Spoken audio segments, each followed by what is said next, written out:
I have no idea who we play in week 8. Oh, come on. You do it game by game. You do it game by game, Tom. Who do we play next week? It's C9, right? I think it's C9. Well, let's see. Week number 4. More info. You have Cloud9 versus Eager for Sunday. I knew it. Ooh, these times are incorrect. If you guys are looking at the God damn it, Dan! If you guys are looking at the esports site, games don't start at 9:30 p.m. on Thursday.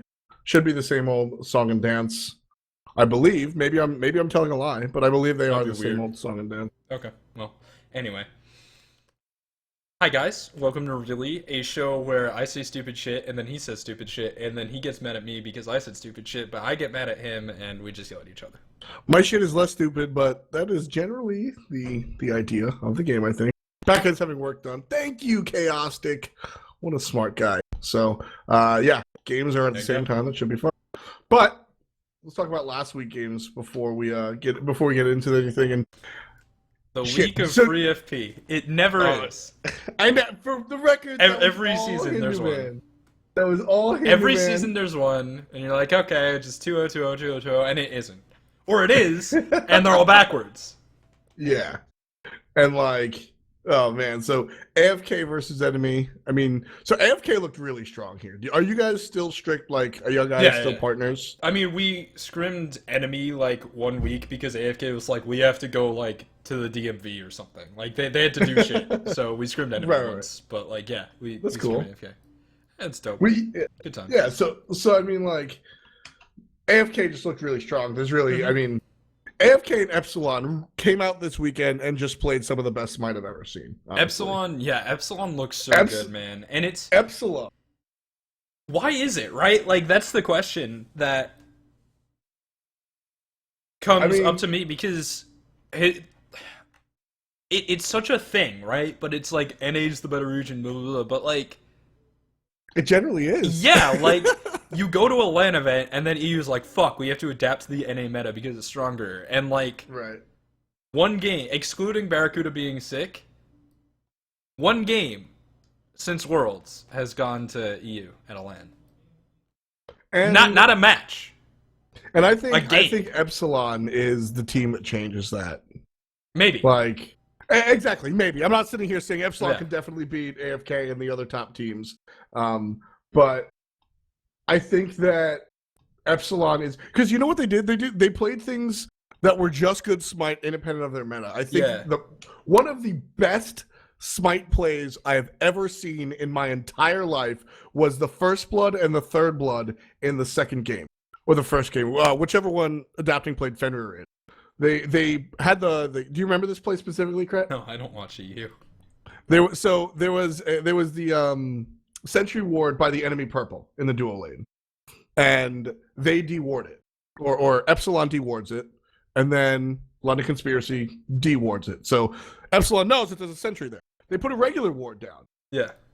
And then they wait in the corner of the jungle entrance. Oh yeah, classic play. Yeah. So like. Emilzy comes up to clear it, obviously, and Adapting's just waiting with his dog, like he's already in ult form. Yeah. Emilzy comes, eats him, brings him right to like fucking who was it? It was Emilino and some other guy, right? Yeah. And they just 3-on-1'd him because they knew he was gonna do that. And like that's the play that like everyone A hopes to get and B everyone's like, yeah, we should do this, and then you get in game and you just siege a tower or something, and you die in the tower or whatever. Another one of my favorite plays is, and I've done this a few times, Poseidon's the best character. Do this in your casual games, it's hilarious. You play Poseidon mid, right? And you rotate towards right lane, but you loop around the mid camp, and you just hide in the corner, and then they walk past and you cracking them. Every time. It's so good. You can do it as a hunter or a jungler where you just you hide there, or sometimes people are chasing you. You just sit there and they run past, and you're like, hey, got out.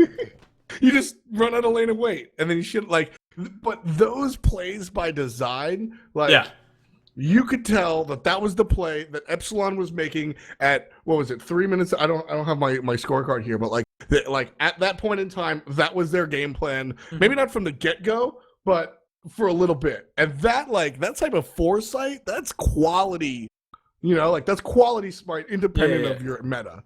And that's the type of stuff that really makes people think, or should make people think, like, damn, Sure, this yeah. team. I mean, they've Epsilon has mechanics, and they've got picks, and they've got good play. They also do some shit in this fucking. I mean, Raffer's like Soulstone Sylvanas. I get it. It's still fucking weird. It's fucking weird, dude. He's 8 for 8 on that character. Well, he's 8 for 8 because he keeps winning. Like, duh. Well, yeah. No, I mean, that's like saying but his like. KDA also reflects it nicely. But that's like saying that like Trix Tank was undefeated with Guan Yu before the launch turn. It's like, yeah, because they didn't lose any fucking games. Like, I mean, sure, he's good at that god. It's probably his best. And like giving it to him is scary, but he's got a 5.7 kill death assist ratio. Yeah, they're beating everyone. Like that's a part of it though, right? It is, but it's sort of the correlation causation thing, right? Maybe the Soul Stone isn't why they're beating people. Maybe it is. No. I don't know. The Soul Stone, I don't disagree with the choice, but no, I see why it's doing it. Is like, winning games. You get a shit ton of MP5 and you heal forever, and like it stacks up real easy, like word. But like, I don't know, man. That's just Epsilon. They do their own thing and they do it well, and that's really good. Yeah. And like, they're the most dominant team internationally right now. Like within now, the how much a part of that is adapting by himself? Because I feel like that was the old story of Epsilon, but now they've really sort of stepped it up. Yeah, no, I mean, it used to be the Epsilon carry show, but we've seen this before. It was called Exertus Esports, and then they won Worlds as Cog Prime, and then, you know, there's C9 and Omega left. But, like, when Vicious and Delicious first came on the scene, it was the Andenser support squad. Excuse me. No, this was before... No. Vicious and Delicious. Okay, actually. Sure. Vicious and Delicious. But either way, it was the Answer support squad. You had Answer, you had 4 other dudes who even knew who they were. It was actually, it was You Won't, Heater, Barracuda, and... Was it Ionic at the time? I feel like it was. I think it was Ionic. But, like, they didn't matter. Andy killed everybody. And then eventually Barracuda started killing everybody too. And, like... This is how a team grows into a position of complete dominance, but generally, over an extended period of time, the team that is on top usually cannot continue to improve faster than the teams below them do. So eventually, people catch up. And this is, you know, maybe it'll equalize EU and NA internationally, because Epsilon is so dominant. Yeah, I think because for a while, I mean, this is how the scene sort of grows, right? I mean, NA was, who was it? It was Dignitas back when, like, your squad, right? It was Dignitas, and then it was Exertus into Cog into Cloud9, and now it's AFK. But in the world of AFK, that AFK was like that was the growth spurt of the scene, where like AFK can be identified as potentially the number 1 team, but the contention in between there is so much more intricate. Team Solomid had their spot when they were Cog Red, don't get me wrong, but like you know what I'm talking about. That was sort of the growth spurt, right? When the beginning of this SPL season, where NA was like, all right, realistically speaking, Team Solomid, Cloud9, AFK can all be number 1 teams, and Eager very quickly, this split is sort of like us two. And I mean, like, shit, Enemy's number 2, right? Like, shut the fuck. Like, to get there, we had to see those individual teams do it. In Europe, we didn't really have that. Like, Team Solomid did their thing, right? When they were the team now known as Paradigm. Mm-hmm. They did their thing around launch, which was still Dignitas time, honestly. But they did their thing. Yeah, it was Dignitas Cog time. And, like, even then, I feel like if Cog didn't drop that, like, 1 Fire Giant to Trix Tank, Cog took the tournament, you know?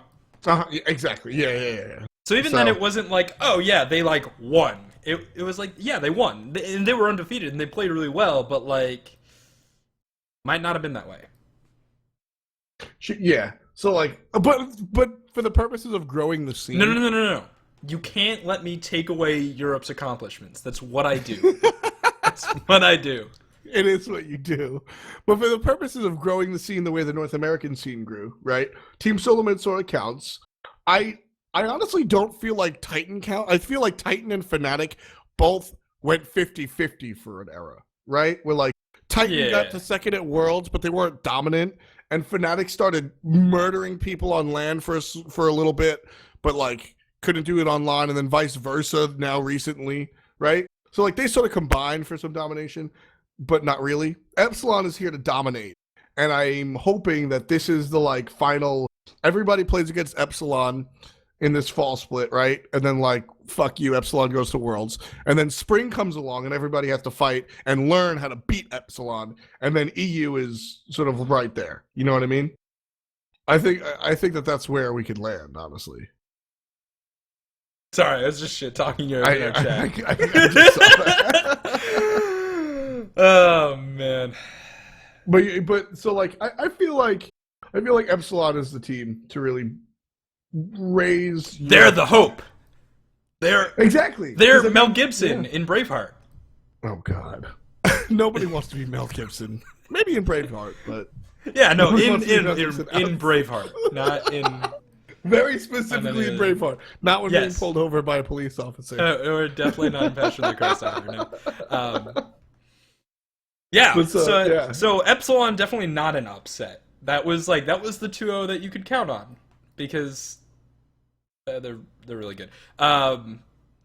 Everyone else got an upset, and I want to start with Justice. So Justice started the week and they got shit on. Okay. And then they switched their Soul Eater from Sausage to Mr. Crunchy, and they didn't. And you know, it was funny because going into this, a lot of people, Sausage was the guy on this team.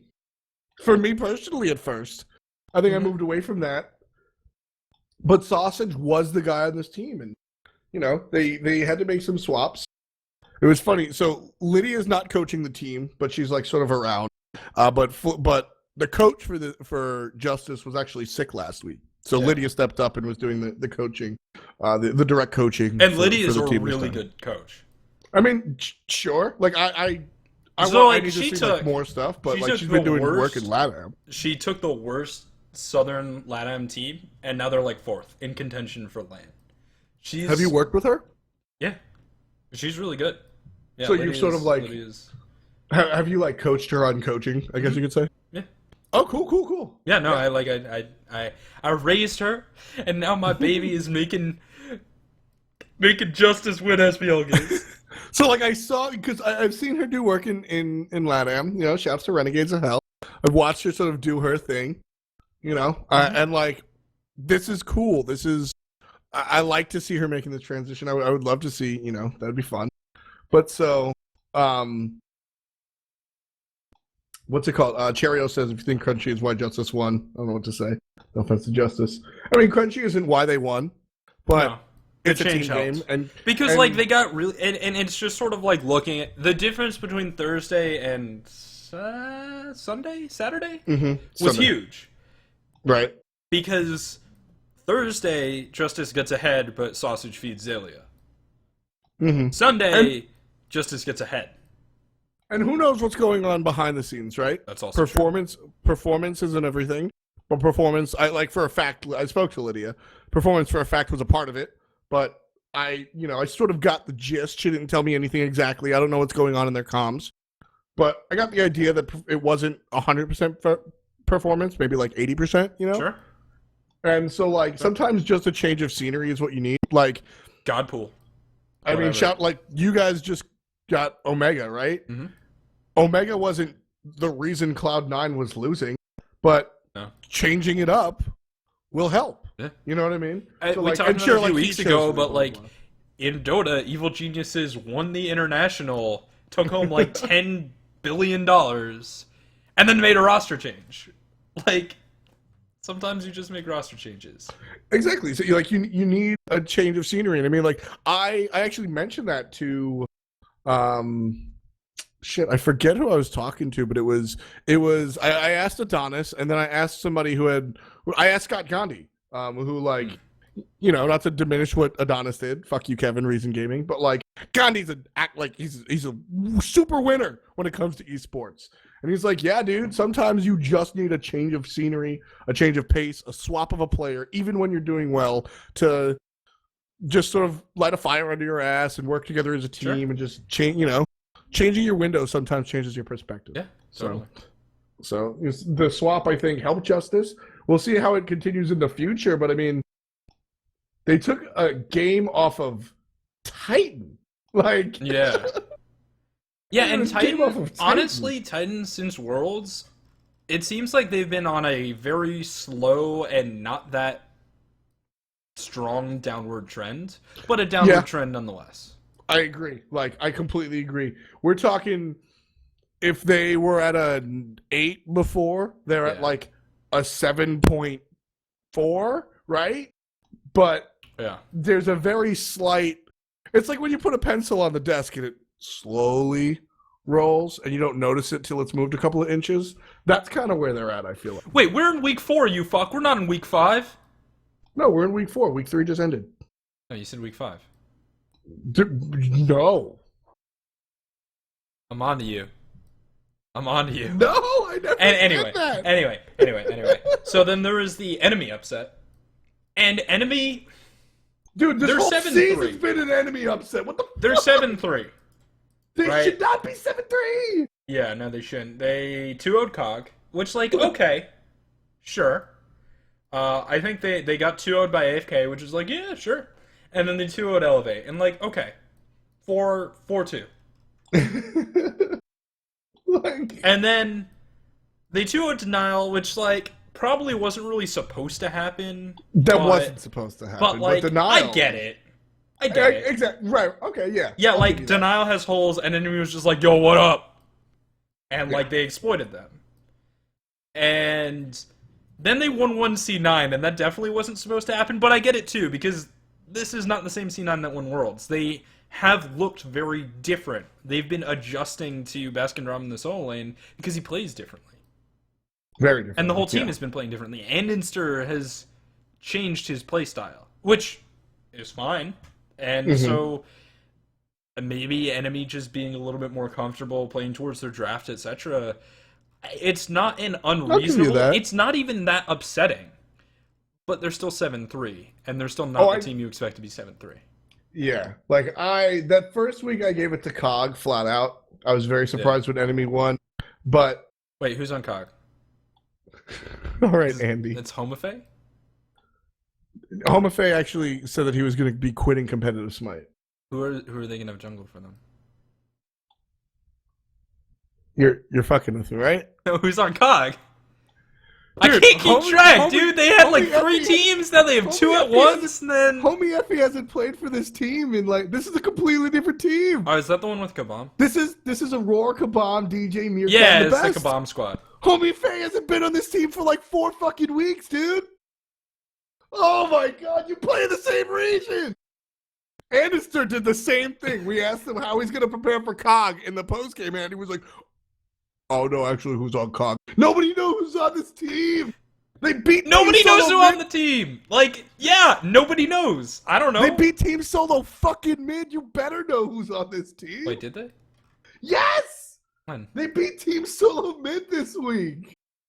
Like... Oh, yeah, that happened. Yeah, in a game that they, like, hard body won. Yeah, I mean, like, we'll get to that in a second. I remember I was like, yo, Kabam, I heard you guys won, and he was like, yeah. And I was like, yeah. This COG roster, I mean, I'll come back to this COG roster because this Enemy, I'm waiting for the other shoe to drop with Enemy. I don't think that they're this good. And, like, agree.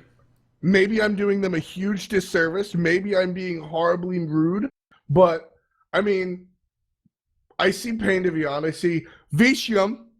I see Salt Machine Chaos Wiggles. And, like, I don't think that they're bad players. I definitely believe that they belong in the SPL. I don't think that they're better than Cloud9. I don't think that they're better than Eager. I don't think that they're... Like, I think 7-3 is very deceptive right now. Yeah. I will say, though, I do want to give credit to Chaos. Specifically, I played a casual. Up a lot. Chaos. So gameplay wise, Chaos is He stepped it up, and like I said, I think that this team has solidified themselves as they do deserve to be in the SPL. When Payne swapped everybody was like, "Oh, how shitty are these guys going to be?" And I think they definitely raised their finger up. They're good. Yeah, I think they definitely raised their finger up. So I like that. I think they're capable of being. I think they're like better than Denial. Put it that way. That's where I think they are. Right, Denial level. But and Chaos has stepped it up. But on the other side of things, I played a casual the other day, and I was not in a good mood. And I was Don't playing. voice my when you're not in a good mood. Very true. I was playing solo lane on a character that I'm not good at. Don't remember which one. And I was like, not like nodding out, but definitely distracted and like falling asleepish.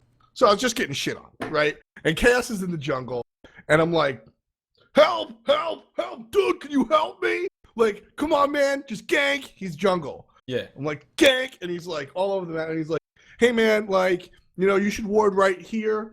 You're pushing up a little too far, and I'm just like, dude, just fucking gank. Like, I'm not like shitting on him, but I'm not being nice. Yeah. And he's just like, well, this situation's happening in the left lane, so I have to be around here for Gold Fury. Why don't you just ward here and here, maybe buy this? And was just totally like the guy everyone wishes they were. Just like, no problem, man. I got to do this jungle and gank there, but I'll be right there. Like, so you know what? And it was funny because I gave him a lot of trash. And then he came in on the post-game interview the next day and did not mention it at all. I was like, what's up, Chaos? How you doing, buddy? He's like, thank you so much for having me on. It was just mad polite. And I'm like, this was your opportunity to call me out on being a dickbag to you in casuals on the mainstream.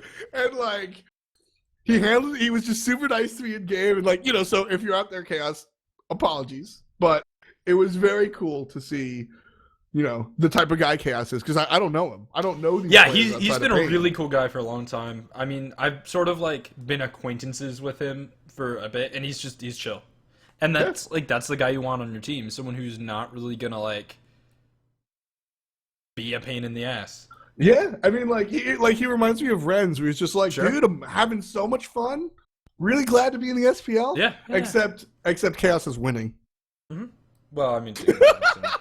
Let's see. So there's the enemy upset, there's the COG upset, there's the Justice upset, and then what other upset was there? It was Europe. It was Europe? Dignitas won. Really? Mm-hmm. Against Fnatic? Yes. How the fuck did that happen? Yes. Yes. No, like I heard that happen, but like how the fuck did that happen? It was an interesting game. Where are we? Dignitas versus Fnatic. They won. It was fun because I don't think they won the first game. They won the second game, actually. And, I mean, the story, like, Captain Twig. Dude, Europe keeps playing hell. And it's winning! I don't get it. Dignitas won it with it, and Titan won with it this week. Ataraxia played it. I mean, I guess maybe the idea is that, like, you just can't gank her enough. But, like... Yeah, I mean, at the end of the day, like, so Variety went 3-2-8, but if he went 3-6-8, but still shows up late game level 20, there's a threshold. Right? Like, it's just whatever, I'm still hell. So, you just have to... Basically what happened in game 2 was Captain Twig wasn't as effective ganking hell as he should have been. And that's the thing. Like, if your opponents are second pick, which I believe Team Dignitas was this game, right? Mm-hmm. And you didn't draft a strong enough invade or a good enough gank, like, yeah, I wish it I makes had my sense for your fucking opponents card. to play out hell. Oh man, right? I wish I had my Because card. like, if you can't punish her enough, and punishing her is like making her 0.9 billion, you don't get to win. No exaggeration. But like, yeah, I guess Dignitas just thought that they could get away with it without being punished enough, and it looks like that happened. And eventually, you just hit late game and hell wins because Cleanse is on like a 6-second cooldown. Yeah, it's strong, and like I said, I mean I liked the decision coming out from Team Dignitas because Captain Twig played a great Thor in game 1. Yeah. And so Captain Twig has been in a slump lately, and then came out and went 7-2-8 on Thor and played much better than the 7-2-8 like shows. Every single one of those assists were a big fucking deal.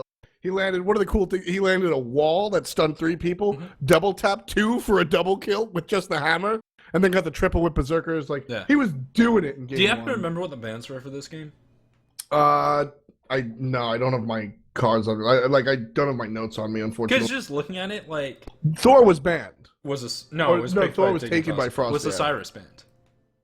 Probably. Question mark. I if don't Osiris know. But Osiris wasn't is a great banned, matchup for him.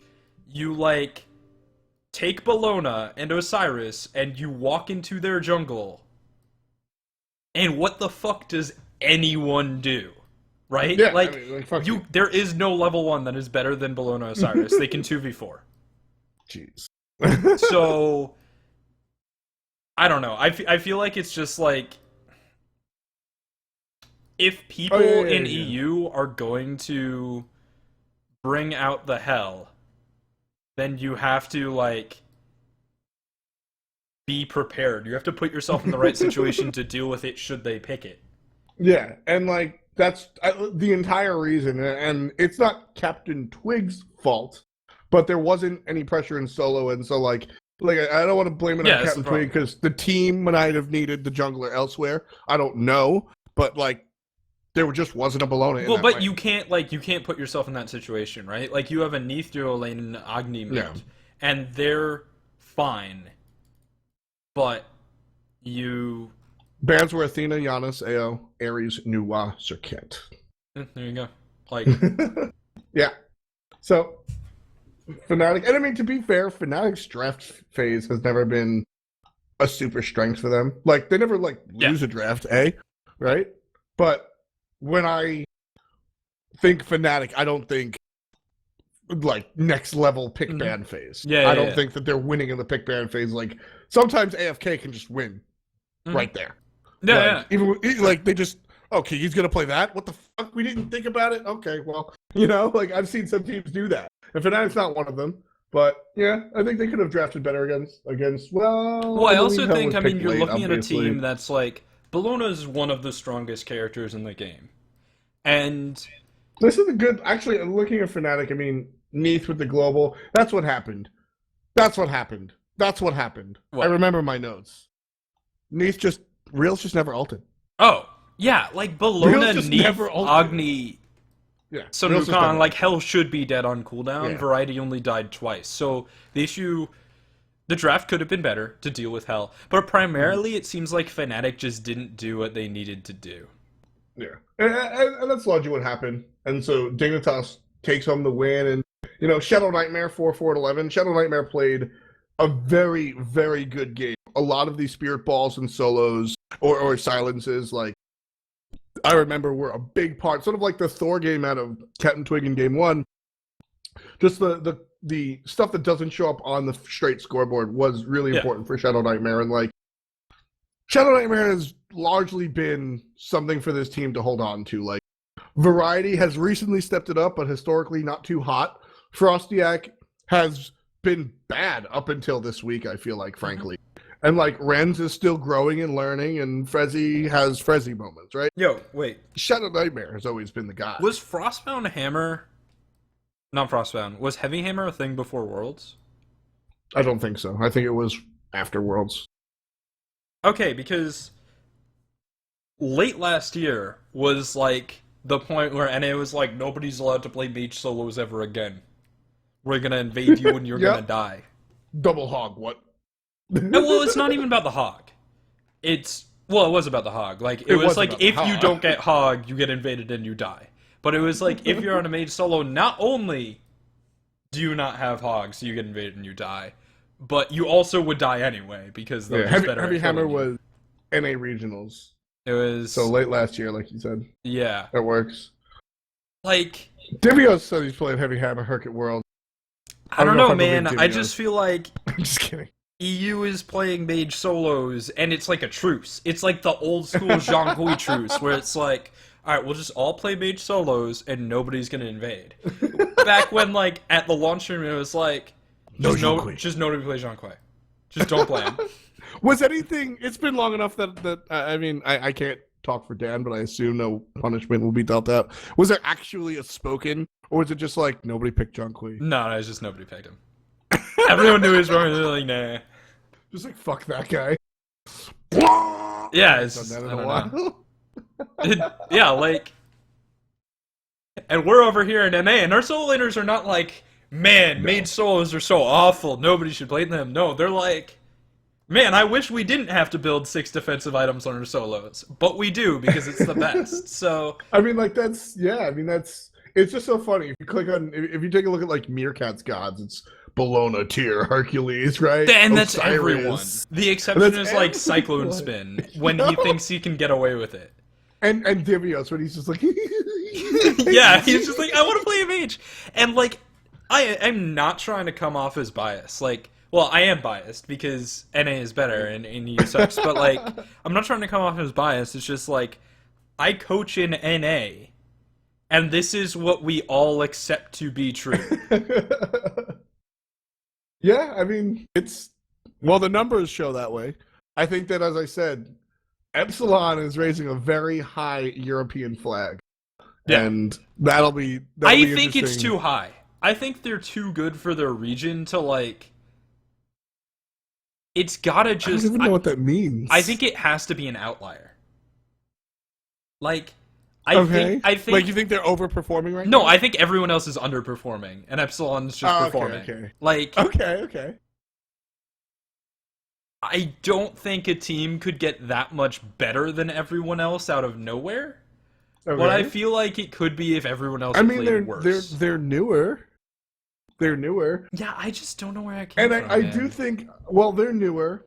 I think Dignitas is worse than they have been. I think Justice is better than they have been. I think Myrmidons are better than Night's Watch. Yeah. I think London Conspiracy has slipped just a little bit. Fnatic is in a slump. Paradigm, well, they don't turn on till later in the season, right? Titan is in a slight decline. I think that if there are teams on a downward trend, but here's the thing. Fnatic's in a decline, Titan's in a decline, and Paradigm always sucks at the beginning of a season. Okay. So I think the field of play is like 80%.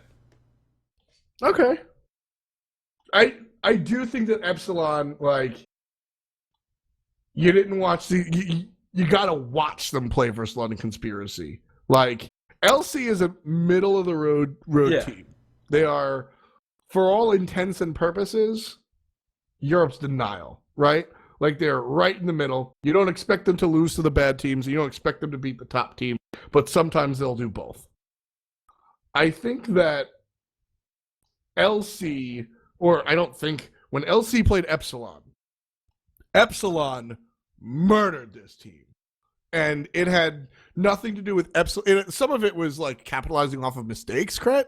But Epsilon was just, they were just farming and killing and setting up and objectives, and they played just good smite. Yeah, they just played perfect smite, like, independent of their opponent, and their opponent was good. So I think I think I'd be with you until about this week. Maybe I'd agree. Sure. I mean, and the other thing is, you know what? I think it's like in between. I think it's a little bit of also both. Like, when a team wins over and over and over, that puts them on an upswing. Their morale goes up and they play better.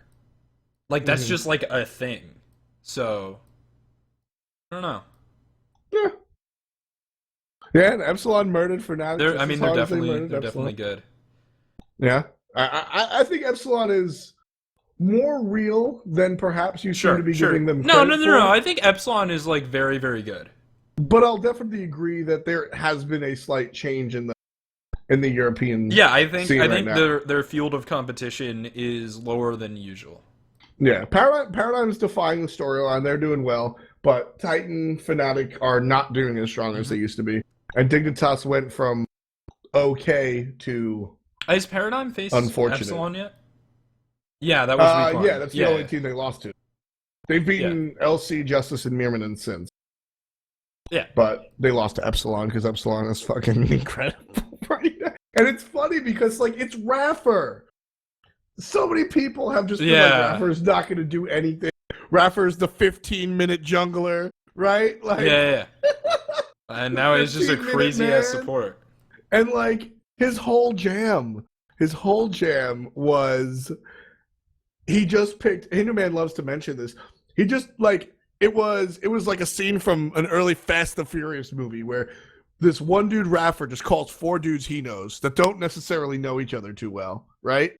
And it's just like, all right, guys, you have the best individual skill sets around that I can find. We're gonna combine, and I'm gonna teach you how to play Smite. Yeah. And like it happened. Shit. Like they shit on the Challenger Cup. They did okay, and Raffer is a fuckboy in Summer Split. And then Fall Split, they're like, all right, let's keep on rolling, baby. Like you know what time it is. It's so funny how this team sort of came together. I mean, it's Raffer's, I'll be straight. Raffer previously, if you told me that Shadow Q was going to do that to a team, I'd be like, damn, the team, okay. Mm-hmm. You know, like if you told me you were going to do that, I'd be like, oh, okay. Yeah, you know, if you told me. Andenster. Andenster did that. Yeah. I mean, they were like cerebral dudes that you can be like, all right, Raffer, I casted the Challenger Cup with him once. He was drunk. Like, he's not the guy that comes to mind to be this like great, like, but it worked. He like has, you know, sort of like, I don't want to say coached, but sort of like coached this team and developed this team. It's awesome. So credit to him. And I mean, 8-0 is all the speaking that Epsilon needs to have, right? Mm-hmm. Like, so another upset of a different kind. Year versus Denial. With the fucking Game 1, man. Sucked. Game 1 was the best. I think we played the best game of Smite this whole split. It just was 4v5. It was so unfortunate. Like, I just remember casting it and like I was oh man, I was a little tired. I was just like, oh no. Yeah. Oh no. Yeah. Like, Omega went off at 6 minutes. Uh-huh. And we continued to win for the next 15. That's what I'm saying. And then Zapman hit level 20, and he couldn't keep gaining levels. And we were like, fuck. The game shifted into Denial's favor around like 22 minutes. Yeah, it was once we started to hit level 20. It just... once you hit level 20, and once they were just like, okay, I'll build a fucking Bulwark of Hope, and that's it. On Nuwa. Yeah, like, Bulwark of Hope. Emerald Talisman, like, all right.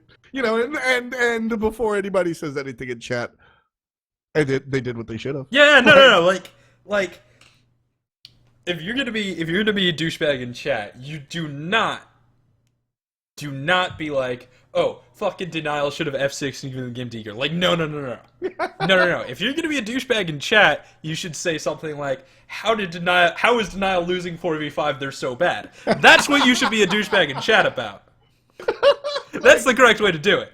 But why don't they have 6 thing? Like, no. If you're in a tier monster tournament, you have 6, maybe. Yeah, I don't.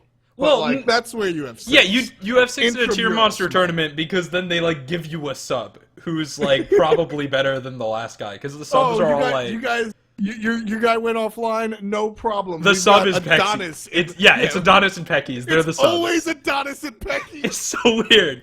It's like, well, you've got Peckies, but don't worry. He's going to play Nuwa jungle or Naja mid or ADC Loki, and that's it. And like he still wins. Yeah, or Kali support or something. Yeah. Every time. It's always just like, hey, I'm Peckies. And he just murders everyone. I still think Peckies is the best player at Hi-Rez Studios for what it's worth. I agree. Sorry, Adonis. Peckies is really good. I think Peckies is just that better. Maybe like at his height, Pon I think was like much better. At his height, Pon was fucking amazing. And it was weird because Pon like has never been like a super mechanical player. Yeah. He's just like always been smarter than everyone. Yeah, I mean the double starter item on Freya, stuff like that, right? Oh god, he invented Freya, dude. Motherfucker. I remember the specific game No, you it didn't play Smite was. then. I didn't play Smite, but it was Pon on Thanatos. His build was all wonky. He's playing on denial, obviously. Yeah. And he ults into 4 people by himself at the enemy blue buff on solo lane. Yeah. And like gets a kill because you're Thanatos, and then just immediately gets murdered. Yeah. And then like I remember watching it and just going, damn, Pon's done.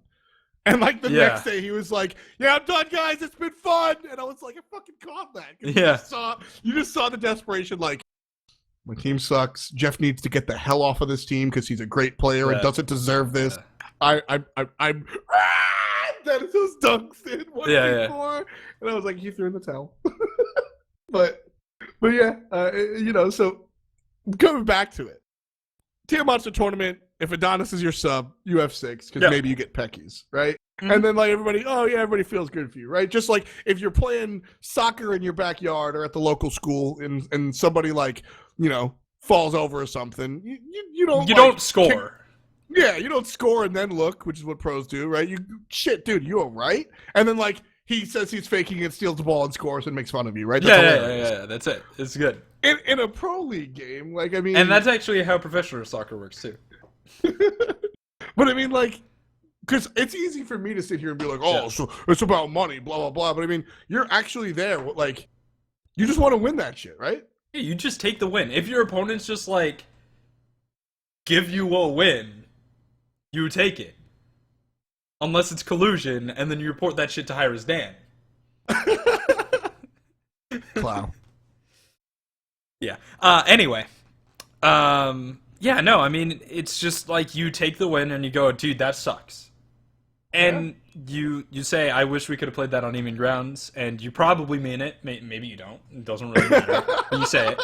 And, like, you move on with your life. That disconnect was really unfortunate. I mean, like, in Game 2, we held out as long as we could so Omega could drive to his friend's house. His friend was not there. Play on a MacBook in the freezing cold on a broken chair with no graphics drivers. Wait a second. And on like 720p. Was his friend not there so he had to sit outside on fucking Wi-Fi? No, it was his friend's MacBook. It was like the house was open or something. I knew where the key was. I don't know. He was just in his friend's house. It was I'm just picturing him like, God damn it, Jacob, why aren't you home opening the laptop? Like, it's the middle of summer, but I'm picturing him in a parka freezing where you can see his breath. in Texas. Texas in the middle of the summer. But like, Game 2 was rough too. Entirely as a result of Game 1. And that's not an excuse, Like, we still could have played a lot better in Game 2. We still could have won that. And we still could have drafted better and blah, blah, blah, blah, blah. But, like tilt you? The result of Game 1 made Game 2 harder. I think we're okay at managing tilt, but, like, it sucked. Yeah. Yeah, I mean, you could sort of tell that. But to be fair, also, Xing had a great game. Like, that was also just a good game for Xing. Game 2? Which, like, it's been a while since Xing had a good game. It really has been a while since Xing had a good game. 7-2-10 on Thor. Mm-hmm. And, like, you could definitely tell, though. But, like, alright, so here's the question, and you made a YouTube video about this. Like, at any point, I could have used Omega's login information and logged in. Now, I didn't do that, not because of the game integrity. I don't give a shit about your fucking integrity, but because it's against the rules. Right? Yeah. But, like, here's the thing. If that were, like, somehow institutionalized, would it be good for Smite? Because so far in the SPL, 3 games have been lost because of DC, which sucks for everyone. It sucks for the viewers, it sucks for the winners. Well, it doesn't suck for the winners. It kind of sucks for the winners. Because you're like, I wanted to win by winning, but, like, you get the wins, you're, like, happy. Definitely sucks for the losers. It sucks for the cast. It's bullshit. But, like... It's interesting. So, like... And here's the thing. So, now, I have no idea how fucking game design works, right? But, like... That's why I asked on Twitter, because I didn't know either. In my understanding, right, Smite's built on Unreal. Yeah. And I'm pretty sure, at least on Real 3, I remember it. It was one of those games where, like, you could do console command name change and change your name to something with, like, colors and characters and shit. Like, that's something that the Unreal Engine can do. Yeah. Would it be that hard? Well, I don't even want to... It seems conceivable that Hi-Rez Dan could have an admin command to change Omega to Nah, or whatever. Just change his name mid-game. Nah logs into the account. Dan does an IP check, like, oh, here's Nah's account, here's Omega's account, it's the same person.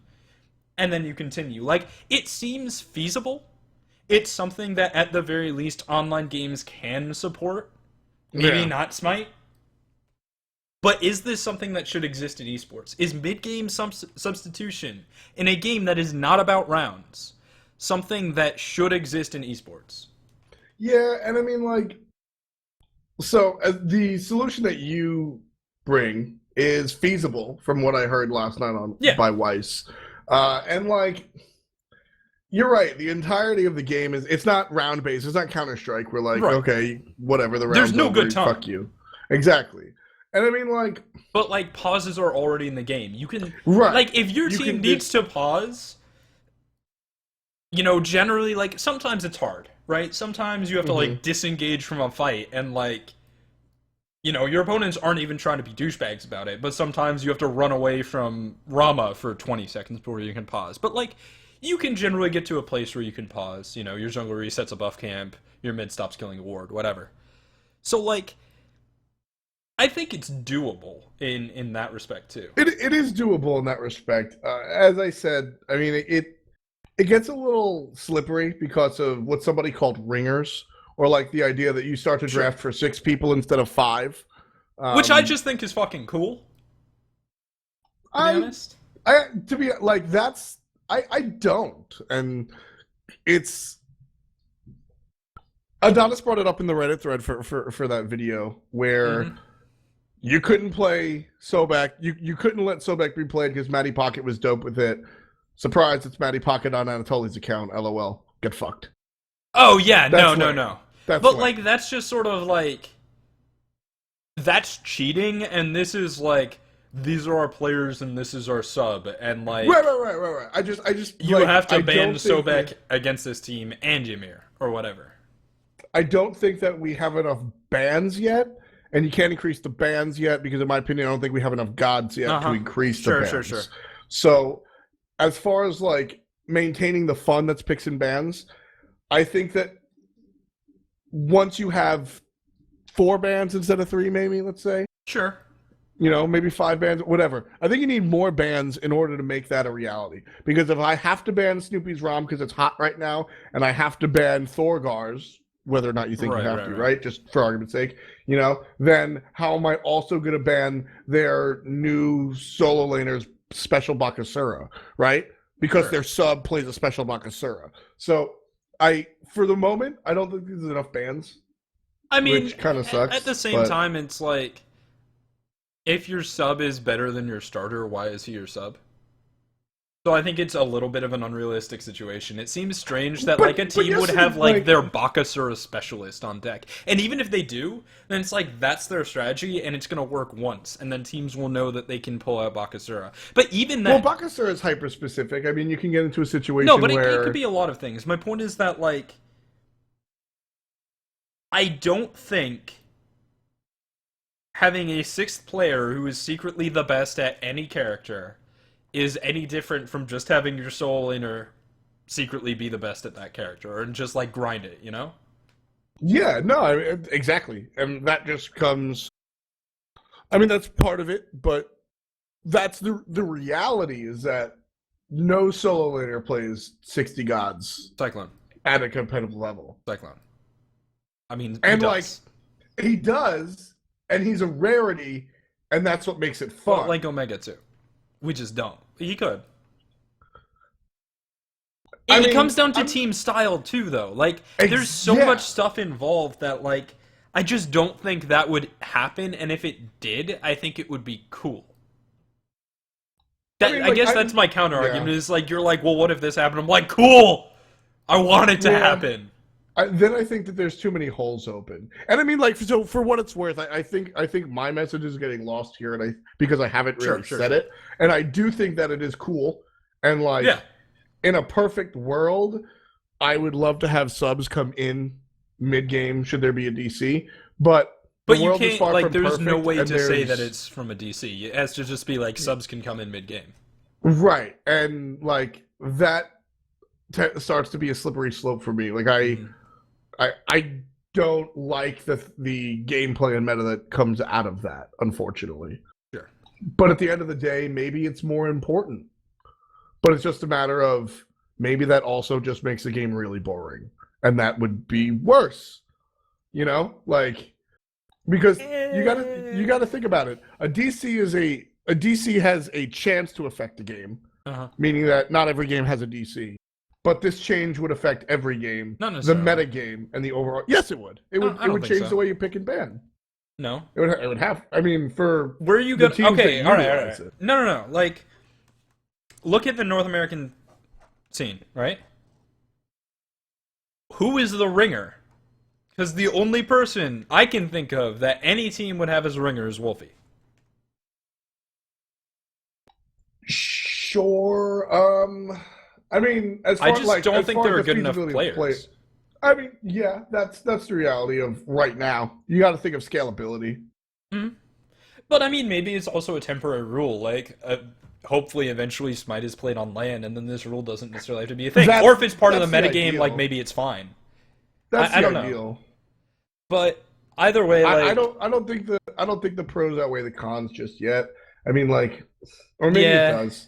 Because I mean, like I said, I mean that would change the game drastically, and all of a sudden, your team would start to look for 6 players, not 5. So here's my counter argument. You're saying that making a change that could potentially mess with the meta in a way that nobody fully understands is bad. No. That's not the core of what I'm saying. I'm afraid of it. I'm not saying it shouldn't happen, but okay. I want to talk about Soul Eater and Bluestone Pendant. Because I think both of those items are items that do that. Here's my thesis. Okay.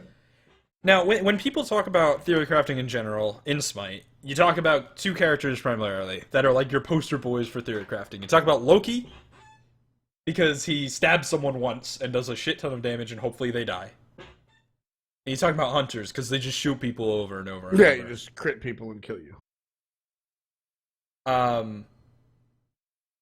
But like,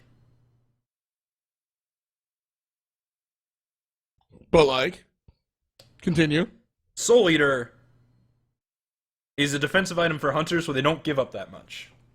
Right. Basically, historically, the defensive stat for hunters is the fact that you have boots so you can go fast, and the fact that you have lifesteal. And then your actives.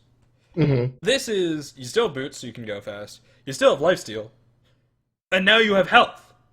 Yeah. And you can get it early, and it doesn't hinder your build, and it increases your effective health by like 20%, and late game it's like 15%, so it's a lot. And that's very different. Potentially broken, because it's giving a class survivability in its items. Right. For very in a class that should sort doesn't of do that. Right. That's like it's counterintuitive to the identity of the class without compromising the identity of the class. And that's weird. It bolsters the weakness of the class without compromising the identity of the class, which that's how I want to say it. Because you're supposed to be like a glass cannon, and this sort of prevents that from being. You're gaining defensive stats, but you're not really losing the whole like cannon part of the glass. Mm-hmm. Now you're just light plastic cannon. You're still easy to kill, but like a little bit less than before, to the point where it's noticeable. Right? Yeah, and well, the other thing is the win rate is massive in competitive play. Partially because of Epsilon, but like just the whole idea of buying Soul Eater from hunters. Basically, what happened was Freddie was like, "Yo, what if you built this on a hunter?" And I looked at it and I was like, you lose 20 power and you gain 300 health. And like now people are doing it all over the place. Emilito does it, Confrey does it, Zapman does it, Allied does it. Now we're not just talking about the replacing Devils with Soul Eater, but it's like replacing Aussie with Soul Eater, replacing Inkable with Soul Eater. It's just buying Soul Eater, putting that's it the lifesteal in your core. Yeah. We even saw double lifesteal. I can't remember for the life of me who built it, but it was Devo's and Soul Eater. Zapman does that. Some other people have done it too. Like it's basically just like buying fucking Soul Eater all over the place, and I don't know how I feel about it. I think it's bad for the game. Okay. Because it's too much of a divergence from what a hunter does without enough cost. Right? Like people have built Magi's Blessing on hunters, and you're like, wow, he is sacrificing a lot of damage in the order of 30% for a defensive item. And, like, I mean that. 30% late game damage. You go from about 1,200 to about 900. A lot. Soul Eater, you lose, like, 40. You sacrifice 3% of your damage and gain 300 health. Which is amazing. Late game. It's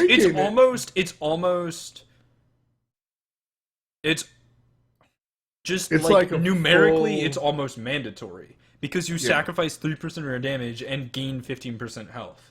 Right. Yeah, I mean it's when you consider hunters, where hunters' health pool is usually at, like 2K, a little bit under. Yeah. Your base health is like 1950. Yeah. So when you buy that health item, that's giving you a decent amount in comparison to where you were at before. And like you said, you're not losing a lot. I say it almost every single fucking broadcast. You lose 20 physical power. Yeah, and that's why you get Warrior Tabi. Yeah. You could lose 40 physical power and gain 15% attack speed if you really wanted to get Ninja Tabi and do that. But it also costs 50 more gold. But like, man, the trade-off is so good. I think it's a problem, and the issue is Soul Eater itself. Well, is it okay? Keep going. Because here's the thing, you look at Soul Eater has always been an item that has health and lifesteal and some basic offensive stats, right? And an aura. Yeah. It's always been like warrior in a bottle. Not good, but who the fuck is it for though? Because warriors don't scale off of lifesteal. Warriors don't do enough damage to do lifesteal, right? Like, well, I think the intent, and I mean not on the design team, but I think the intent was Osiris and Friends, where you're like, basic attacking a lot and even then, those characters are like, you're not playing Osiris, you're playing Osiris, powered by chin size, you know? Oh, of course. And it like, doesn't... I think that's basically fine. It's 30 HP. My argue is that it's 30 health per second when you're auto-attacking. Yeah. And sort of like the way I would equate lifesteal to HP 5 is lifesteal per second is HP 5, because you're probably not attacking all the time, so that's just, you know, that's sort of like my fudged translation thing, right? Yeah, I feel you on that. That's not that good. It's no, and I mean, like, it suffers from the problem that Warriors suffered from, not now, but at some point where they were, you know, jack of all trades, masters of none, but the level of where their jack of all tradesitude was not high enough to be actually good, and then, you know, shit changed, right? And that's sort of, is that the story of Soul Eater? Where, like, it brings all these stats that nobody really needs at the same time, but you boost it a little bit, and now Hunters. I think it's misguided, and basically it was like, it's all these stats that nobody needs at the same time, so the only way it was ever going to get used was if it was just numerically too good. And now it is. And so now it's used, and it's like, well, this item, it's ahead of the Jedi Curve. So the Jedi Curve is this idea from Magic the Gathering that I love. I think it's fascinating. Which, I mean, I've recently, no secret, gotten back into Magic, but even in the interim that I've been, Magic the Gathering is great to draw not only like game design and strategy lessons. It's so well designed. It's so well designed. But so basically, the Jedi Curve is just this sort of curve that's like, if a spell costs this much mana, it should, or if a card costs this much mana, it should be a monster that has like roughly this much health and roughly this much damage. Basically, it's a cost efficacy curve. It's the idea of you get 50 talent points when you create your character, so you can have 40 of them be in toughness and 10 in power, and you're not going to be that intelligent, right? So like that's the exact idea. So when you make a god, again, not on the design team, but argument's sake, right? If it has 2 charges, it shouldn't also have a CC. Shouts to tier, right? Sure. The idea is it's got to be balanced around different abilities. And then the idea is that sometimes you break that because that's fun, right? If the game was perfectly balanced, you get chess, and nobody new can play it because everyone who's played it for too long has just more knowledge than you. I mean, that's what you got sort of in the summer split. On the other side, not necessarily to your point, but where everything is balanced so nothing is fun. And that's sort of where we were a couple of weeks ago. Right. And so, like, it's important to make outliers to that. I think Mystical Mail is my go-to example. Sovereignty is my second go-to example.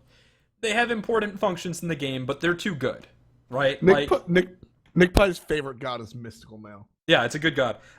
Because basically Mystical Mail, like, it's a good defensive item, plus a little extra gold, and it's the best sustained damage item you can build on a warrior. Like, just is. And then, like, Sovereignty is just, like, it's a defensive item that has more defensive stats than Bulwark of Hope and Midgardian Mail and Hylanemian for the same cost or cheaper, and it has an aura. It's just so fucking good. Right? Like, and they're ahead of the curve, and they do important things, and that's fine. You get 1 Sovereignty on your team, it's a really good item, and that's fine. The problem with Mystical Mail is the fact that it's just, or not the problem with Mystical Mail. The problem with Soul Eater is that Soul Eater. It eventually it's like, okay, this item isn't being purchased, so let's just bump up the value of it until eventually it's too good and it gets used in ways that it shouldn't be used because there isn't a way it should be used. That's the core problem. So the butterfly effect of what happened. So it's not necessarily the item being overpowered. No, it's just Soul Eater didn't have a niche, so it was forced into a niche by being too good. It was forced into a niche it doesn't have. Like, the reason you buy Soul Eater for hunters is because it's too good. It gives you too much. And that's not a niche. That's just overpowered. Right? You don't buy Soul Eater on hunters because you're like, I need some health and some lifesteal and a little bit of physical power. Like, nobody says that. Right. You just say, man, I don't give up enough to not buy this. Yeah, the trade-off is too fucking good. Also, Shaq, just a little aside, if you look in a mirror and say Mystical Mail, Mystical Mail, Mystical Mail, Meerkat will show up and remove you from the game. Anyway, so that's like, I think Soul Eater is an example of an item that has. So does Soul Eater have to go the way of Gauntlet of Thieves, where the very notion of stacking percentage health was just broken? Is the notion of these... Is there any world in which this item exists and is powerful enough for other classes but not taken on a hunter? Because that seems to be the only I think issue. It's Eye of Providence. It's either worthless or it's too good. Because I would love this item to be usable on Raven and Osiris and the gods that, in my opinion, it's designed for, right? But... Well, show me a crit-based warrior, basically, is the problem. Yeah, sure. Okay. Yeah. So that's sort of what like, it has to... Yeah. Maybe what they were thinking of when they made Sun Wukong passive? I don't know. But, like... Yeah, I guess it's just... I think either it needs to go, or it needs to be an unhit sustain item for warriors, and the way you do that is maybe healing scaling off of percent health. Every time you hit, you gain 1% of your health. Mm-hmm. Maybe. I don't know. Yeah, because I agree. I think that what makes a hunter is the fact that, like, they can delete you, but, well, I mean, if you get a good knock-up, you can delete them too, right? Like, and Soul Eater's like, he lived through the Kraken. With 100 health, but he's got lived 1 through the HP. Kraken. Yeah, it's just enough to like teeter in that direction. So yeah, I mean, I don't feel differently. I like I said, I want this item to be for Mercury warriors. I want this to be Osiris and Raven, and that's what I want it to do. But being in the hands of the hunter sort of defies that. And I like what you said. I think the cool way to go is when you use an ability, it heals you for a certain percent. Sure. And that's what we're seeing. That sort of change was made to Bluestone in the sense of damage. So when you use an ability, it puts a dot on the enemy over time. And like the wording is very specific, and I feel like there's a second list. What's your take, Mr. Numbers Man, on what Bluestone does? So people like to build Transcendence on ability casters because they think physical power is good, and it's not. Stop that. I saw Thanatos today that built like power boots into Heartseeker, and I was like, oh wow, he bought 100 physical power, and his scythe is doing 40 more damage. Ooh. Yep. You know? Yep. But let's talk about Transcendence, right? So Transcendence on Neath, say it gives you 90 power, which it probably does late game. Okay? Okay. And that's if you have like slightly less than 2,000 mana, which, sure, seems good. That can increase the damage of your Spirit Arrow by 82-ish. 90% of, or sorry, 81. 90% of 90. Right, so it increases the damage of your Spirit Arrow by 81. Bluestone, which costs 800 gold. So, half, or 1/3. Yeah, 1/3. 1/4. Increases the damage of your Spirit Arrow by 48. By 40. 48. So almost 50. Yeah. And that's because it's 30 damage over 2 seconds. But plus 18. But you can't make it rain, or maybe you can. The mana consumption part is you'll have to worry about mana for a couple more minutes, right? Because with Transcendence, you worry about mana for a little bit, and then you just sort of like, well, I can push all of my buttons, and like that's why I love to play Transcendence. Totally. So like, because you can just be lazy. I played some Bluestone games. I played some casuals today, and I can tell you without a doubt that Bluestone Red Pot Invade on her is hilarious. Because your auto attacks hit for 80 and your Impale hits for 140. I mean, you just told me early game is hilarious, but anyway. Yeah. But basically, thanks to Flurboot in chat giving me the math, it's 30% of the cost, roughly, for 60% of the damage of a Transcendence. What this means is, are you an ability character? You should have a Bluestone. After your boots, probably. Maybe after Jotun's. I don't fucking know. Just buy it because it's amazing. It's a really shitty starter item. So you're... Okay, interesting. So you're proposing... Keep your Transcendence. You don't have to learn to actually conserve mana like a real professional. Oh, no. Keep your Transcendence and spam your buttons. But later on, pull a High Rock and buy the starting item in the middle of your fucking build. I mean... Are we talking about hunters? Because no, probably not. That's not what hunters are for. If you're trying to do ability Neath, yes. Basically, are you an ability caster who does physical damage? Are you Chuck or Thor or Bastet or Thanatos or Guan Yu? That's when you buy Bluestone. Okay, so ability-based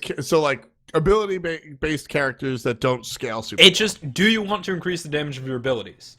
If you do, you're probably buying a Jotun's Wrath, right? So basically, if you buy Jotun's Wrath, buy Bluestone, because it does the same thing, and it's 800 gold, and it's really, really good.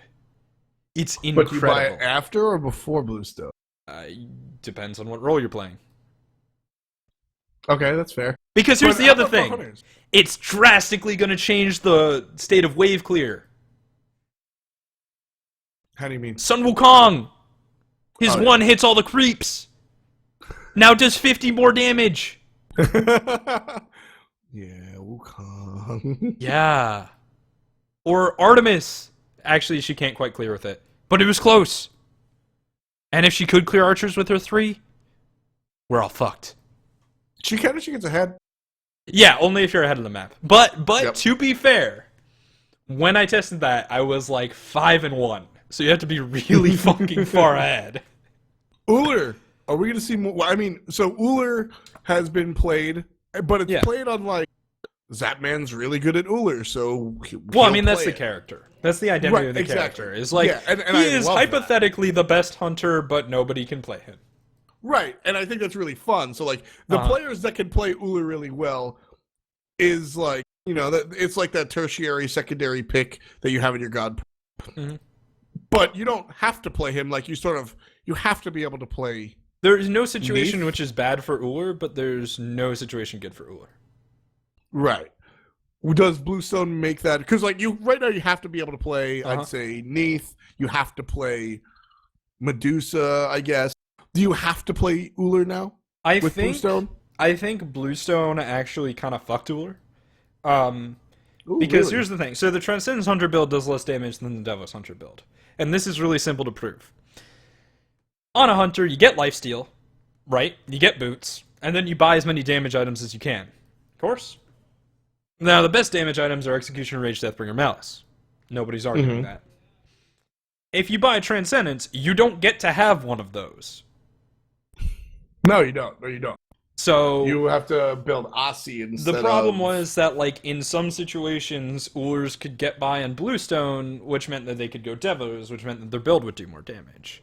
Now he has to get Transcendence, because Bluestone doesn't exist. Death Soul is not enough on Uller. I mean, maybe. No. Maybe. But probably not. So, Probably like, not. you're stuck on the trans build. Now, Bluestone on top of that is kind of crazy. But like if you build Transcendence, Aussie, Bluestone, Boots. Or Bluestone before Aussie, I guess, because it's like $1. Yeah, I mean, maybe, but even then, like, I think the identity on Bluestone on Hunters is Bluestone, Red Pot, and then Invade. Like, that's Bluestone on Hunters. Yeah, because you have, like, 40 physical power, and you just go kill them. You have 60 physical power. Yeah. Yeah. Right? Yeah. Or is it? No, it's 40. But, like, it's still a ton. Your auto attack swing for 80 is crazy. Yeah, that's pretty scary. It makes for an interesting kill lane at the very least. So, I see it. I think Bluestone is an item that's, like, put in the game, and I'm kind of shocked that the response wasn't, oh no. Oh, what have they done? Because, like, it's gonna fuck with stuff. It's a hidden change. It's like, it's not, the card doesn't read, put this into play, you're now overpowered. The card is like, it's one of those items where, like, it's going to come into the game. Yeah, it's going to come into the game and people will be, oh yeah, I see what it does, but whatever. That seems fine, and then you read it again from the right way and it seems broken. Let me tell you, I've taught this story off the air. There's a Magic card, back to Magic the Gathering, called Time Warp. And the identity of Time Warp is, it's a blue card, which is a control deck, and you play it and you get an extra turn. But that's not how it was worded originally. The original wording was, when you play this card, target player loses their next turn. Which makes sense. So it's like they just... So if you play it, I don't get my turn because I lose my turn. No, because the wording is also target player on their next turn loses. Oh, so I lose my next turn. I lose on my... Oh my goodness. Yeah, right. Like it's just a wording thing, and that's sort of the trick of Bluestone. You're like, oh, this doesn't seem so OP. I mean, it's 30 damage when you hit with an ability, and how often do I hit with abilities? And then you think about it, and you're like, wait a second. For 800 damage, my abilities are doing, or 800 gold, my abilities are doing like 40 more damage, and no other item can do that. That's what's nuts. Right. And so like that, you know, it's going to be interesting, and right off the bat, day one, far too early to call it, but I'm going to make you call it. Do you think this item is too strong? I think it's going to completely change the identity of Soul Lane, because whenever you mess with Wave Clear, Soul Lane changes completely, and it messes with Wave Clear, because it works on minions. And to be fair, if it didn't, it would be kind of like a shitty, boring item. But, like... It's interesting, because you don't necessarily think of starting items when it comes to Solo Lane. Yeah, kind of, but like... rank 2 Mystical Mail, you think of, like, rank 2 Stone of Gaia, right? But like, there's also the Guardian Mark of the Vanguard meta. Of course. Right? Like... Yeah. Soul lanes can really fuck with the Soul Lane, and it could potentially mess with the dual lane too. We'll see. I mean, but you don't think it's a hunter item? Oh, you think warriors in the dual lane? It could be yes, Unconventional support for sure. But I mean, maybe you know, you go like physical mid lanes. Yeah, that's possible too. Mid-chalk. It could happen. happen. Are you saying we could see mid-chalk? It might happen. I don't know. That's like that video. I love Chalk Mid. It's just kind of it does a lot. Basically. Oh my god, can you imagine Chalk Mid with a mystical mail? That would be so good, dude! I want to see that in every one of Meerkat's ranked games. Me too. Dude. Wukong support with a mystical mail, Chalk Mid with a mystical mail. Just draft 5 warriors, buy all the mystical mails. You don't need magic damage. Solo Kumba Karna with a mystical mail, fuck the Mez. Yeah, dude, because it still slows their attack speed. Which, by the way, Solo Kumba Karna. He does a lot more damage now. Absolutely real. Like, not a joke. Not a joke. Sobek was a joke at one point. No, actually he wasn't. But, like, give me a different, Guardian that was a joke. Sobek was, like, a joke, and then you're like, wait. Well, okay, so when solo lane started, Sobek was the best solo laner, and then he, like, everyone stopped playing him, and he got, like, nerfed or something. And then he was kind of a joke, and then everyone was like, wait, he's the best again. But Kumba has clear on 2 abilities and a Mez and a CC immune ultimate that does lots of single target damage. Like, he is really good. I played jungle with him earlier, and so I did some numbers. And like, your burst is late game gonna do 2,000-ish damage. Yeah, that's a major hunter. Like, is that what the Soul Reaver? Or an assassin? Yes. Yeah, and you gotta get the Soul Reaver. Yeah, you got it. And, like, that's your fucking HP bar. Now, keep in mind, you have a team, so you can do that to whoever. Yeah. And when they land, they're going to be rooted. Like, it's gnarly. I did it in the jungle for fun, and, like, you're just behind. You can't. It'd be great if you could pop out, blink, and ult and murder people, but it doesn't really work. Yeah, that's but you put him in the solo you could just play Xingqian, and, like, you've got % health damage on your 1, and your 2 hits hard as fuck, and your 3 hits hard as fuck twice, and your ultimate has 200% scaling. Yeah. So what I did is I took all his ratios and stuff, right? And I gave him a really standard mage build. Boots, Book of Thoth, Spear of the Mages, Pythags, Chronos Pendant, Rod of Duty, right? And I put it on Agni, and I did the Meteor Stun, Meteor, Flame Wave Dash. Does 3,600 damage over 3 seconds, right? Damn. Yeah, that's good. That's pretty good damage for a mage. That's a lot of damage. Yeah. On Xingqian, if you do 3, 3, 1, 2, 4, whatever the fuck his abilities are, and then you spin, it does 4,000 damage over 4 seconds. But it does 4,000 damage. What the fuck? Well, Xingqian it's 200% because it hits 4 times, by the way. Xingqian is definitely not, like, going to build full magic power. Yeah, you won't have 800. Well, he's not going to build full magic power, but Xingqian is also not Geb. He is Ymir or Kabrakan even. Yeah, he is Kabrakan. Exactly. He's the same type of Guardian where he's a magical warrior. He scales really hard. He does % health damage. I'm excited to see Omega play him. Yeah, no, for sure. I think that realistically, Kumba Karna can be played. You can play him support. It's not a bad thing. He's still got ridiculous amounts of peel. But I think that Kumba in the solo lane is a reality that could be played at a competitive level. And I think that Xingqian I will see definite play in both jungle. Like, because the problem is I see Xingqian more in the jungle than solo because the wave clear pre-mystical mail doesn't exist. The dot on the 1, unlike Bluestone, doesn't hurt minions. Right, yeah. So your wave clear is kind of bad, but then you get a mystical mail and you're like, whatever.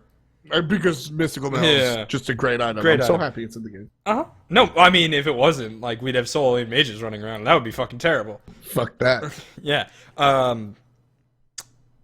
So, I don't know, man. The god seems really good. He's got a lot in his kit. He reduces basic attack damage. Which is fun. He has a knock-up into a root, which is... The knock-up's slow as shit, but, like, it's fine. He's got a double jump, which is cool. And his ult is amazing. So yeah, I mean his ult is really just like Merc 3, but like, it does so much damage. So somebody just like control plussed that Merc 3 real quick, and he got real big and can hit multiple people. You know, so. Well, and he can move a little bit too, which is nice. Yeah. Although to be fair, its range is a lot shorter than it looks. It is. Yeah, it's weird. It's weird. The range. It throws mad far. Yeah, the range that he captures you in is deceptively small, and the distance he throws you is deceptively long. It's very like strange. you get thrown so far. I think one of the biggest things that's going to happen though is so Kumbhakarna's back. Is Dirgius back? Yeah, he is actually. He's been playing again. Yo, I think it was Drizzle. I think it was Idris that put out the fire tweet that I retweeted. Let's see. Dude, he's in our chat! Dirgius! Oh, he's back.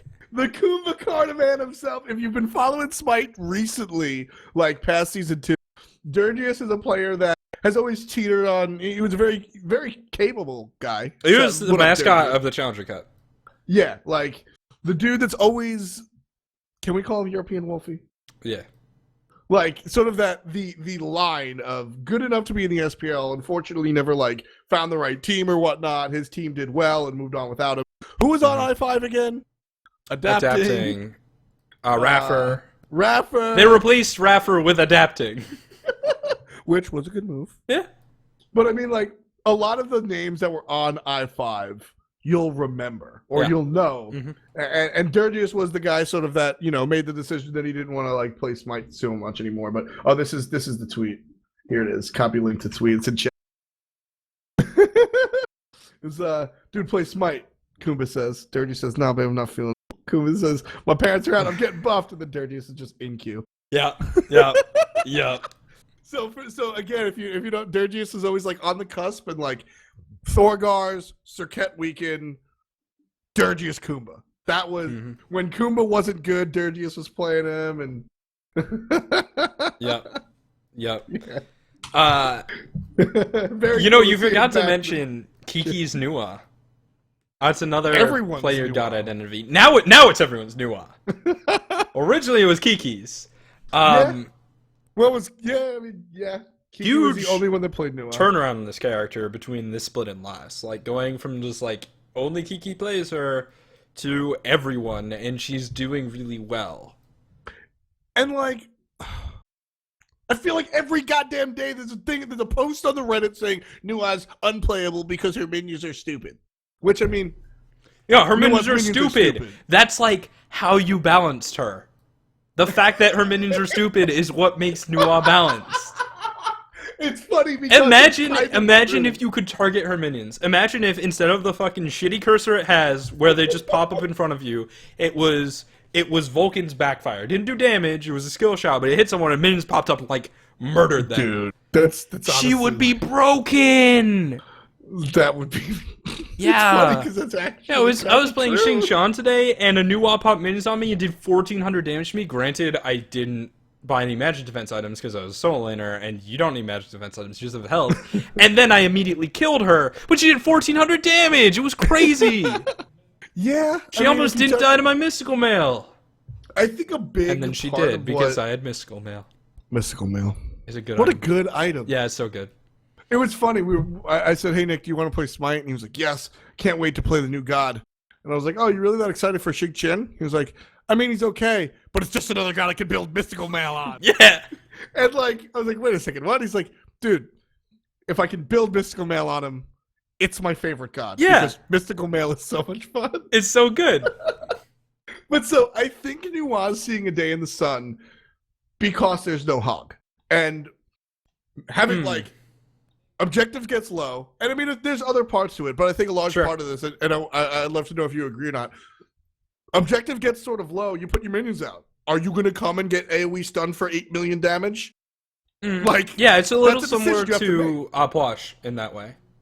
Sure, yeah. It's just it's zoning by itself. It's a threat, right? Like minions hitting an objective aren't going to do anything, but when I throw shinging metal at that, you're gonna die. Like you will die because it's the and your friend's hurt. reduced importance of mid-camp fights because Nuwa is very bad at mid-camp fights because she doesn't have an ultimate. I mean, she does have an ultimate. It just doesn't count during a mid-camp fight. Exactly. But what she is really good at, and you'll notice that Nuwa completely changes the way that people play around this, is Nuwa entirely stops the enemy team walking from left or right jungle into lane near your tower. Why? Because the minions pop up and she roots you and they shit on you.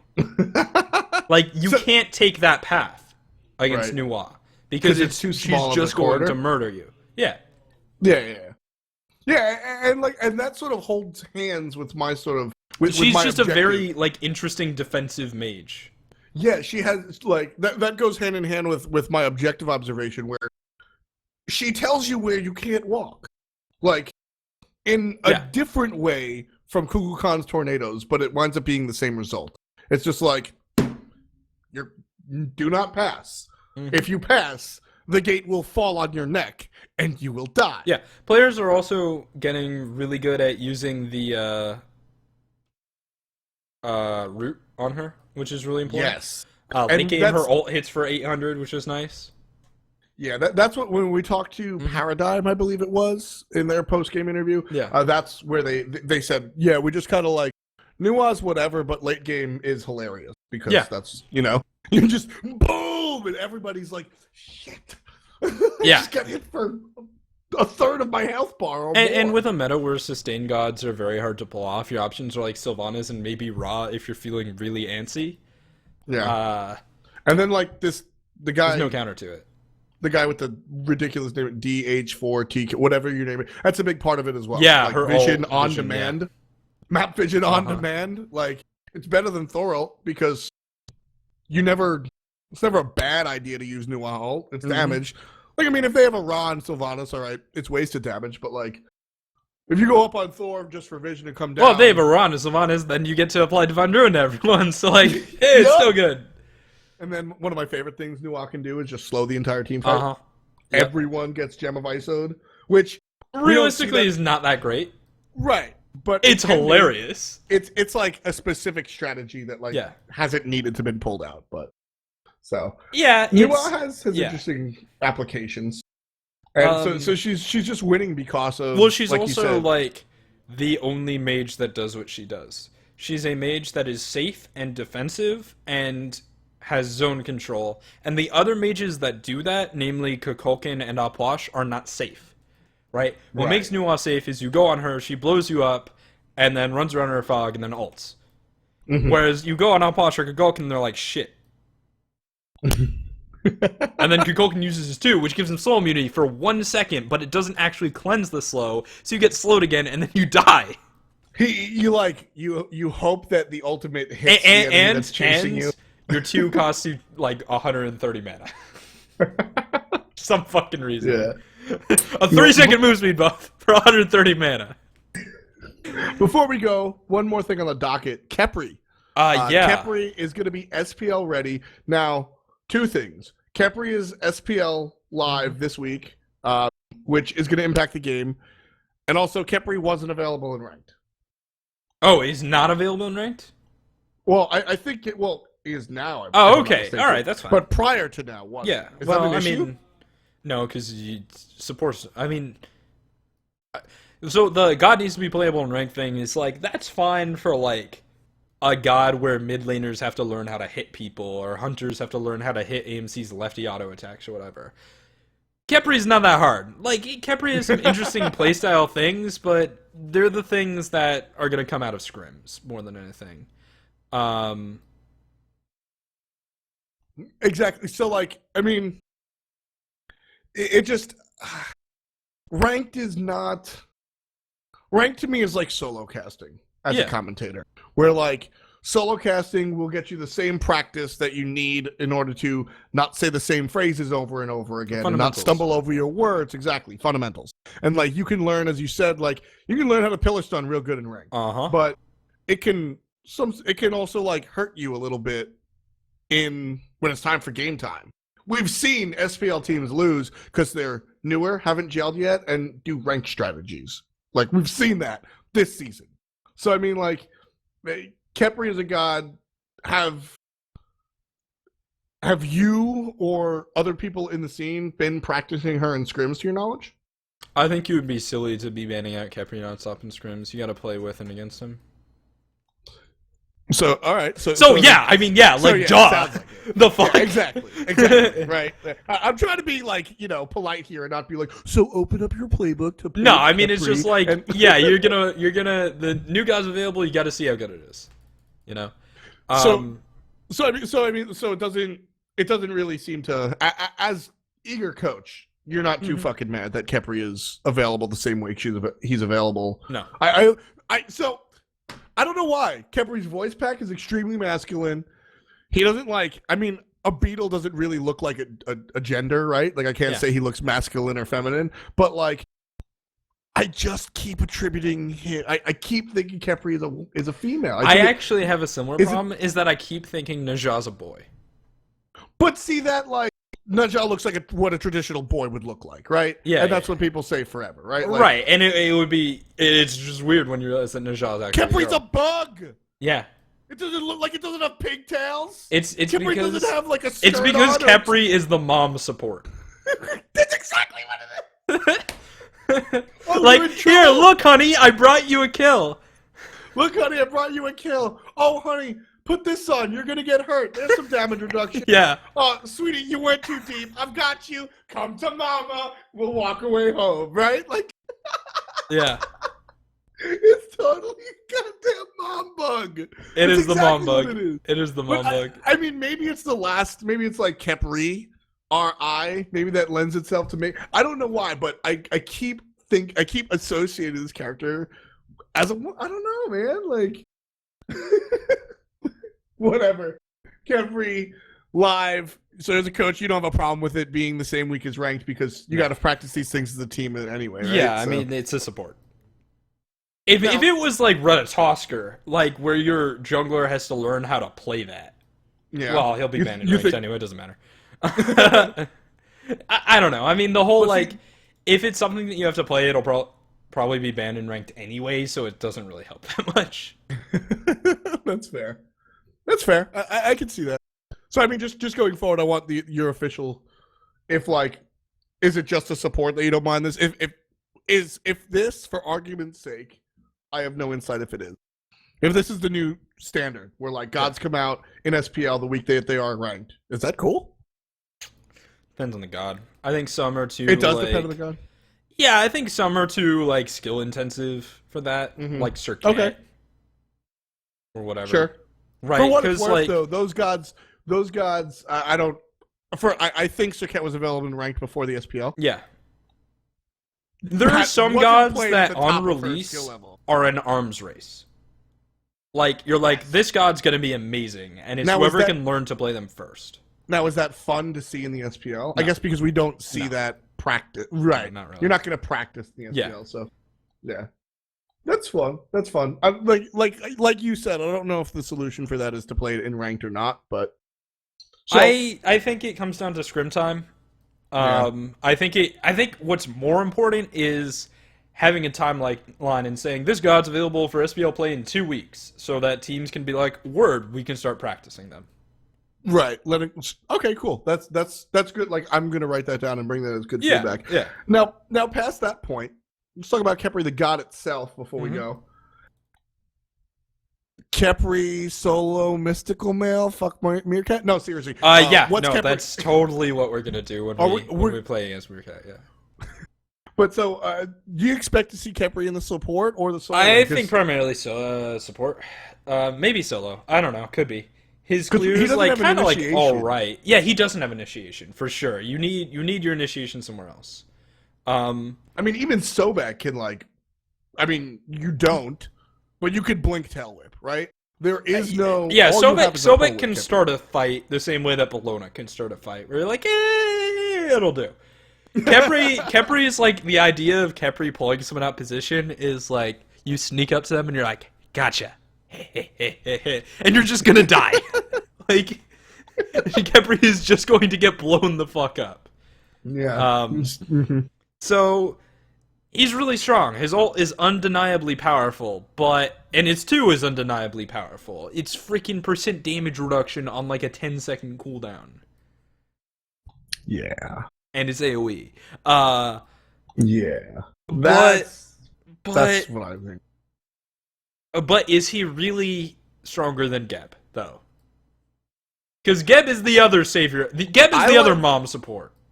So, I think it depends on who you're pairing it with. I think if you have a hyper carry, it can be because of the not obvious part of the ult. Yeah, you die, you get resurrected on Khepri. If you don't, you have 50% more power. Is it %? Let me double check. I'm pretty sure it's 50% more fucking power. All right, let me just pull up Smite Gamepedia real quick. Game info, gods, Freya, Guan Yu. Freya's such a good god. I love Freya. Here we go. I clicked on Khepri. This one's 25% more power. Yep. 25%. Yeah, you get 25% and 40% move speed. Yeah, you get dope move speed. You get dope power. So like, the whole idea that people are always sit there and like, yeah, well, you know, Khepri, the ult, it only revives you if you die. So just attacking. So just stop attacking. Cool. I'm still swinging for far more than you are, bitch boy. Like, and people always forget that. It's 25% more power. Yo, like, put that shit on Anubis, though. That's, well, okay. But I mean, so I think, like, if you have a stupid high power hyper carry, right? If you have, like, theoretical Bastet, you know, just 100% scalar, right? That all of a sudden, Scav's Blessing becomes scary, and you put that instead of Geb. I think it's another option to Geb, not a straight which one is better, which I think is fun.